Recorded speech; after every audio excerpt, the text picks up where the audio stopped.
சரியான விடயம் கிடைக்கவில்லை என்று சொன்னால் ராமநாதபுரம் மாவட்டம் குலுங்கும் அளவிற்கு மிகப்பெரிய ஆர்ப்பாட்டத்தையும் போராட்டத்தையும் நாங்கள் கையில் எடுப்போம். தேர்தல் இதனால் நிறுத்தப்பட வாய்ப்பு, அண்ணன் சொன்னது போல தேர்தலை நிறுத்துவதற்கான வாய்ப்புகளை நாங்கள் சந்திப்போம்.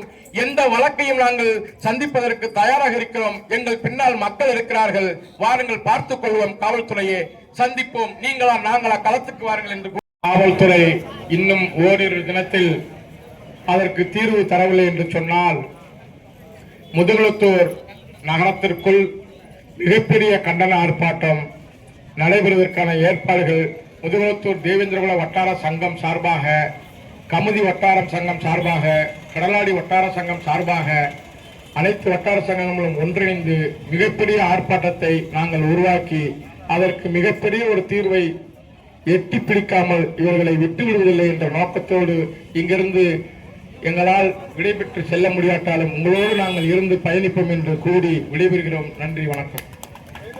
13 நாட்களாக தொடர்ந்து அனைவரும் ஒன்றிணைந்து போராட்ட களத்தில் இருந்து வருகிறோம். ஒவ்வொரு நாளும் ஒவ்வொரு தலைவர்கள் ஆதரவு கொடுத்து வந்து சென்றார்கள். அதை நாம் பார்த்தோம்.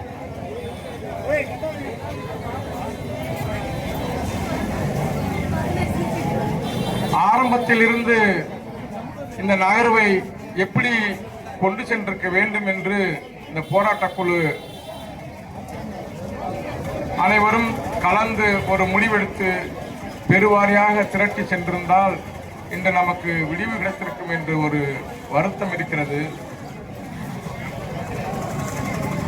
ஒவ்வொரு நாளும் நாங்கள் வருகை தருவதாக நண்பர் பண்பாட்டுக் கழக முன்னாள் தலைவர் பாலா அவர்களிடம் நான் பேசிக் கொண்டிருப்பேன். நண்பர் அழகுசாமி பாணியிடம் கேட்டுக் கொண்டிருப்பேன். பிறகு இவர்கள் ஒரு முடிவெடுத்து நேற்றைய தேதி சரியாக 11:30 மணி அளவில் முதுகுளத்தூர் வட்டார சங்கத்தின் கமிட்டியிடம் வந்து கடிதம் கொடுத்து ஆதரவு கேட்டு அழைப்பு கொடுத்தார்கள். பிறகு முதுகுளத்தூர் தேவேந்திரகுல வேளாளர் வட்டார சங்கத்தின் கமிட்டி 26 நபர்கள் சேர்ந்து மதிய உணவை முடித்துவிட்டு இரவு 11 மணி வரையும் கிட்டத்தட்ட 40 கிராமம் நாங்கள் சுற்றி இன்றைக்கு அந்த குறுகிய காலகட்டத்தில் குறைந்த மணி நேரத்தில் 11 வாகனங்கள் எடுத்து நாங்கள் பெருவாரியான மக்களை பரவலாக திரட்டி இங்கே வந்திருக்கிறோம்.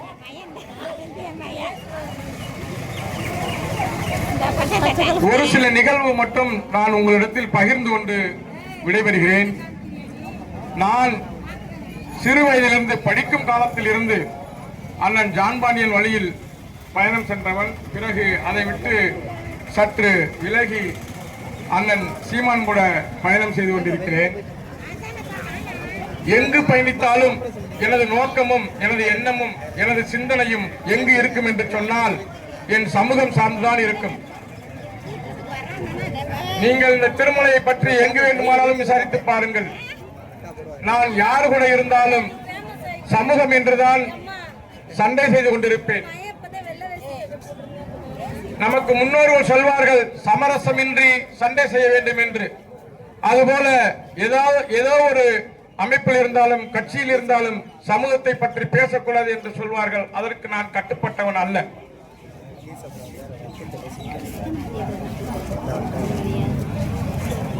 முதுகுளத்தூர் ஒரு நிகழ்வு, நான் அது பள்ளி காலத்தில் கூட இருந்தேன். விஜய் அப்படின்ட்டு நம்ம அண்ணன் ஒருத்தர் அனைவருக்கும் தெரிந்திருக்கும், மேலப்பச்சிருக்காரு. அவர் முதுகுளத்தில் இருக்கும்போது ஒரு காவல்துறை மாரியப்பன் என்ற உதவி ஆய்வாளரை அடிக்கிறார் பேருந்து நிலையத்தில் வைத்து. அது பெரிதாக போகிறது. அப்போது அண்ணன் கணேசபாண்டியன் இருந்தார்கள். அவர் இங்கே ஊரில் இருக்கும்போது நாங்கள் ஒரு குழுவாக அண்ணன் ஜான்பாண்டியனை சந்திக்கிறோம். அவர்கள் அங்கிருந்து மாவட்ட கண்காணிப்பாளருக்கும் மாவட்ட ஆட்சியாளருக்கும் ஆணையிடுகிறார். திரும்ப நாங்கள் வந்து காவல் நிலைய எதிரே மிகப்பெரிய ஒரு ஆர்ப்பாட்டத்தை வைத்து அதற்கு ஒரு தீர்வு காண்கிறோம். இதை எதற்காக சொல்ல வருகிறேன் என்று சொன்னால், இந்த ஆர்ப்பாட்டம், இந்த போராட்டம், அந்த காவலர்கள் அடித்து கொலை செய்தார்களே, அவர்கள் முன்பாக நாம் இந்த போராட்டத்தை வைத்திருக்க வேண்டும்.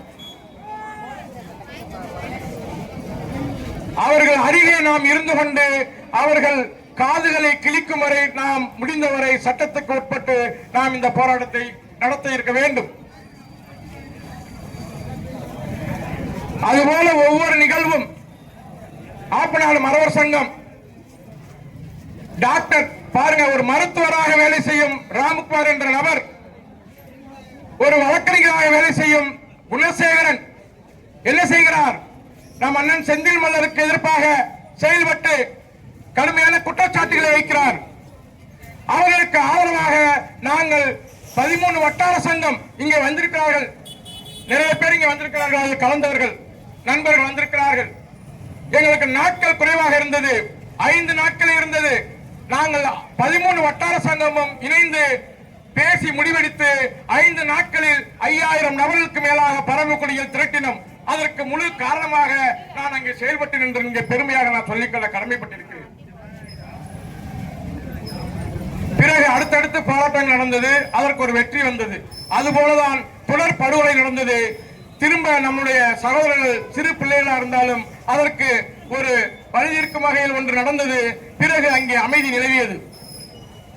இதெல்லாம் நடந்த சம்பவம். என்ன செய்ய அண்ணன் நமக்கு முன்பு பேசுறதா சொன்னாங்க, திமுக அரசு என்ன செய்யறது? நம்மளை நாமே பரிசோதித்து பாருங்கள். உண்மையிலேயே நிசப்தமான உண்மை என்னவென்றால், திமுக அரசு அண்ணா வந்த காலகட்டத்தில் இருந்தும், கலைஞர் வந்த காலகட்டமா இருக்கட்டும், இப்போது இருக்கும் காலகட்டமா இருக்கட்டும், எப்போதும் இந்த சமூகத்துக்கு அநீதியைத்தான் விதித்திருக்கிற தவிர நமக்கு ஒருபோதும் உறுதுணையாக இருந்ததே கிடையாது. அதை ஏன் நீங்கள் புரிந்து கொள்ள மாட்டீங்களீர்கள் என்பதுதான் தெரியவில்லை. எங்கேயாவது பாருங்க, ஒரு நிகழ்ச்சி நடக்குது, ஒரு அமைச்சர் வருகிறார் என்று சொன்னால் ஒரு என்ன செய்கிறாங்க, அந்த பகுதியில் இருக்கிற நிறைய மக்களை 200-300 கொடுத்து திரட்டுறாங்க. அதில் பெரும்பான்மை மக்கள் யார் போகிறார் என்று சொன்னால் தேவேந்திர குல மக்கள், பெண்கள். அது என்ன காரணம் என்றால், ஊருக்கு 2 பேரு, அந்த அண்ணன் சொன்ன மாதிரி, செந்தில் மலர் சொன்ன அண்ணன் சொன்ன மாதிரி, அதற்கடுத்து பேசி அண்ணன் சொன்னது போல ஊருக்கு 2 பேர் திமுக கிளை செயலாளர்கள் இருக்கிறார்கள். அவர்களை நாம் களையெடுக்க வேண்டும். தப்பு என்று நினைக்கவே வேண்டாம். நாம் அண்ணனாக இருந்தாலும் சரி, தம்பியாக இருந்தாலும் சரி, சொந்தக்காரன் யாராக இருந்தாலும் சரி, திமுகவுக்கு ஆதரவாக திரட்டக்கூடியவர்களை நாம் களையெடுக்க வேண்டும் என்பதில் தெளிவாக புரிந்து கொள்ளுங்கள், தெளிவாக நடந்து கொள்ளுங்கள். இப்ப இந்த போராட்டத்துக்கு பிறகு நம்முடைய அண்ணன்மார்கள் நிறைய பேர் மதுரை நீதிமன்றத்தில் இருக்கிறார்கள். அவர்கள் சட்டப்பூர்வமாக சட்ட ரீதியாக வேலைகளை பார்த்துக் கொள்வார்கள். அவர்கள் எல்லாரும் சொன்னார்கள், ஒவ்வொரு சம்பவத்தையும் சொன்னாங்க. சாத்தாங்குளம் சொன்னாங்க, திருப்பூர்ல தம்பி அஜித் சொன்னாங்க. எல்லாருக்குமே எல்லாரும் பேசுறாங்க, நமக்கு ஏன் பேசல? அதை யோசிச்சு பாருங்க, அதை சிந்திங்க. முதல்ல அவனுக்கு பேசுறேன், நமக்கு ஏன் பேச மாட்டேங்கிற?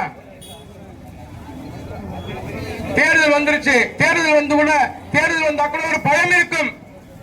நிறைய கூடினால் அவர்கள் இந்த தேர்தலில் நமக்கு சிக்கலை உண்டு வருவார்கள் என்ற நோக்கம் கூட அவருக்கு இல்லை. ஏனென்றால் இவர்கள் கூடி கலைந்து விடுவார்கள், இவர்கள் ஒரு காக்கா கூட்டம் என்று அவர்கள் புரிந்து வைத்திருக்கிறார்கள்.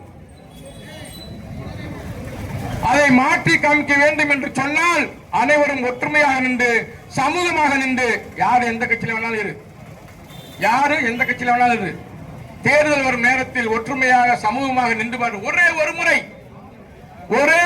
இந்த 2026 நீங்கள் அனைவரும் சமூகமாக நின்று பாருங்கள். பிறகு அனைவரும் சிந்திப்பார்கள். மாற்று சமூகத்தை சார்ந்த மந்திரிகளாக இருக்கட்டும், சட்டமன்ற உறுப்பினர்களாக இருக்கட்டும், தேவேந்திரர்கள் அரவணைப்பு இல்லை என்றால் நாம் அரசனை ஏற முடியாது என்ற கட்டாயத்துக்கு தள்ளப்படுவார்கள். நிச்சயமாக அந்த சூழலை உருவாக்கிவிட்டோம் என்று சொன்னால் நாம் அப்போதுதான் வெற்றியடப் போகிறோம் என்று தெரிந்து கொள்ள வேண்டும்.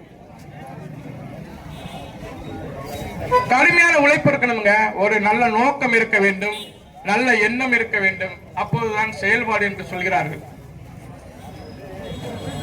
காவல்துறை நம்மளை சாதாரணமாக நினைக்க மாட்டாங்க. எப்பவுமே அவங்களுக்கு காவல்துறைக்கு தெரியும், தேவேந்திரர்கள் வீரமானவர்கள், விவேகமானவர்கள், அவர்கள் நேர்த்தியானவர்கள், மிகவும் படித்தவர்கள், அவர்கள் எந்த ஒரு வேலையும் தெளிவாக செய்வார்கள் என்று அவர்களுக்கு நல்லாவே தெரியும். நாம் எதை கையில் எடுக்க வேண்டும் என்று அவர்கள் கொஞ்சம் கொஞ்சமாக மெல்ல மெல்ல தீர்மானிக்கிறார்கள். நாம் அதை கையில் எடுத்தோம் என்று சொன்னால் இங்கே அண்ணன் சொன்னது போல இங்கே தேர்தல் நடக்காது. தேர்தலை நிறுத்துவதற்கு நமக்கு ரொம்ப நேரம் ஆகிவிடாது. அண்ணன் பிரபாகரன் சொன்னது போலதான் அந்த மண்ணிலே 30 ஆண்டுகள் களமாடி அங்கே ஒரு தனி அரசாங்கம் நடத்தி துரோகத்தால் அங்கே வீழ்த்தப்பட்டது போல நம் சமூகத்திலும் 1-2 புல்லுருவிகள் இருப்பார்கள். அந்த கலையை எடுத்து தூக்கி எறிந்துவிட்டு சமூகமாக நிற்போம். அவர்கள் என்ன விரும்புகிறார்களோ அதை கையில் எடுப்பதற்கு நாம் தயாராக இருப்போம் என்று சொல்கிறேன்.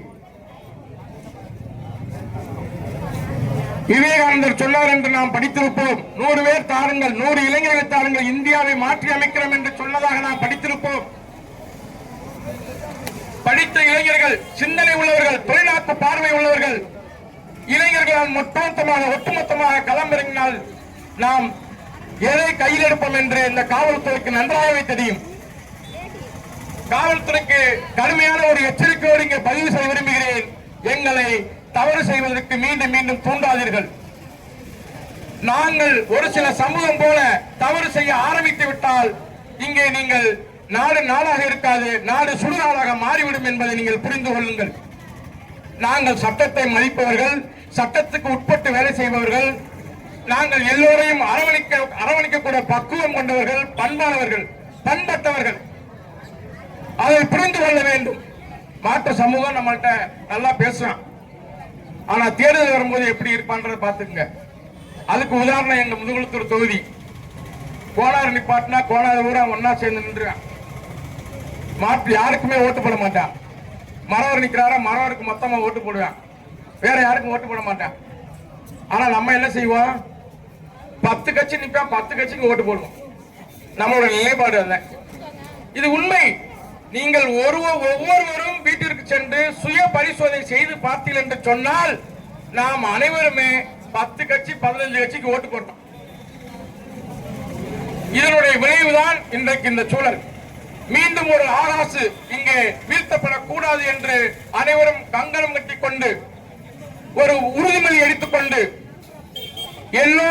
எல்லோரையும் கலந்து பேசிக்கொண்டு மிகப்பெரிய அளவில் நாம் இணைந்து செயல்பட்டோம் என்று சொன்னால் அதற்கு வெற்றி நிச்சயம் உண்டு என்பதையும் நான் இங்கு பதிவு செய்ய விரும்புகிறேன். அதுக்கு ஒவ்வொரு நிகழ்வும் உங்களுக்கு சொல்லியிருக்கேன். நிறைய இருக்கு. ஒரு நிகழ்ச்சியை சொல்றேன் கேளுங்க. சென்னையில கீழ்ப்பாக்கத்துல ஒரு காவல் நிலையம். அந்த காவல் நிலையத்துல ஒரு போதையில நான் சார்ந்த ஒரு கட்சியை சார்ந்த பையன் போதையை போட்டு அங்க சண்டை செய்யறான். பக்கத்துல அவனை காவல்துறைக்கு கூட்டிட்டு போறாங்க. அங்க காவல்துறையில பெரிய பிரச்சனை நடக்குது. ஆய்வாளர் மிரட்டுறாரு, உதவி ஆய்வாளர் மிரட்டுறாரு. ஆனா அந்த பையன் வெகுண்டு எழுந்து சண்டை போடுற அந்த ஆய்வாளர்கிட்டையும் உதவி ஆய்வாளர்கிட்டையும். என்ன காரணம்னா அந்த பையன் மறவர் சமூகத்தை சார்ந்த பையன். இரவு 1 மணி 1:30 வரைக்கும் என்னை கூப்பிடுறான். நானும் அங்க போய் நிக்கிறேன். அங்கே அந்த காவல் நிலையத்தில் உள்ள ஒரு நடுநிலை காவலர், அவர் ஆய்வாளர் இல்ல, உதவி ஆய்வாளர் இல்ல, நடுநிலை காவலர் ஒருவர். அவர் என்ன சொல்கிறார், அந்த பையனுக்கு முழுமையாக அவரை அரவணைச்சு கொண்டு அந்த உதவி ஆய்வாளரையும் இவர் மிரட்டுகிறார். அவர் என் சமூகத்தை சார்ந்தவர், நீங்கள் ஒன்றும் செய்யாதீர்கள் என்று. நம் சமூகத்தில் இருக்கும் அதிகாரி ஒருவரிடத்தை நீங்கள் போய் கேளுங்கள் உதவி என்று கேட்டால் அவர்கள் சொல்வார்கள், சட்டம் பார்த்துக் கொள்ளும், சட்ட ரீதியாக செயல்படும் அப்படின்னு.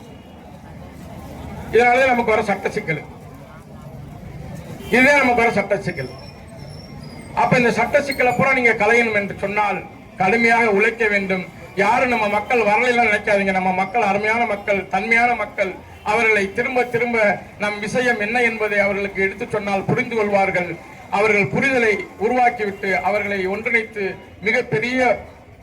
மிகப்பெரிய கூட்டத்தை நாம் கூட்டி போரிட்டால் தான் அந்த போரில் வெற்றி பெற முடியும் என்பதை புரிந்து கொள்ளுங்கள். அதற்கு ஒரு எடுத்துக்காட்டு, சரியான எடுத்துக்காட்டு சாத்தான்குளம் கொலைதான். 1/2 மணி நேரத்தில் 5000 பேர் கூடினான்னு பத்திரிகை எழுதுங்க. 1/2 மணி நேரத்தில் 5000 பேர் கூடினான்னு பத்திரிகை எழுதுறான். நம்ம 13 நாளா இருக்கான், யாருமே கேட்கல. அத்தனை தலைவர்கள் வந்து சென்றிருக்கிறார்கள். இதற்கு இன்னும் ஒரு தீர்வு கிடைக்கவில்லை. இன்னும் ஒரு தீர்வு கிடைக்கவில்லை. அப்ப என்ன செஞ்சிருக்கணும்? எல்லாரும் இங்க உட்கார்ந்து இருக்கணும். அனைத்து தலைவர்களும் எல்லாத்தையும் தூக்கி எறிந்து விட்டு இங்க உட்கார்ந்து இருக்கணும். போங்களா, எங்களுக்கு தேர்தல் நாங்க தேர்தல் தனியா நடத்திக்கிறோம்டான்ட்டு என்ன செய்ய முடியாதா? ஒற்றுமையாக நாம் எதை நினைத்து நகர்கிறோமோ அந்த நகர்வு சரியான இடத்தில் கொண்டு போய் சேர்க்கும் என்பதை புரிந்து கொண்டு அனைவரும் ஒற்றுமையாக செயல்பட வேண்டும். எல்லா விஷயங்களையும் கலந்து எறிந்துவிட்டு சமூகமாக நிற்போம் என்று கூறி எனக்கு வாய்ப்பு கொடுத்த அனைத்து சொந்தங்களுக்கும் நன்றியை தெரிவித்துக் கொண்டு, எங்கு எது நடந்தாலும் இந்த சமூகத்துக்கு நாங்கள் வந்து முதுகுளத்தூர் வட்டார சங்கம் சார்பாக உறக்கம் இல்லாமல் துணிச்சலோடு திமிரோடு நாங்கள் வந்து நிற்போம் என்பதை நாங்கள் பதிவு செய்கிறோம். காவல்துறையாக இருந்தாலும் சரி, ராணுவமாக இருந்தாலும் சரி, எங்களை ஒடுக்க வேண்டும் என்று நினைத்தால் நாங்கள் ஒடுங்க மாட்டோம். வீடு கொண்டு எழுந்து திருப்பி அடிப்போம் என்பதை காவல்துறைக்கு கடுமையான எச்சரிக்கையோடு பதிவு செய்து விடைபெறுகிறேன். நன்றி, வணக்கம்.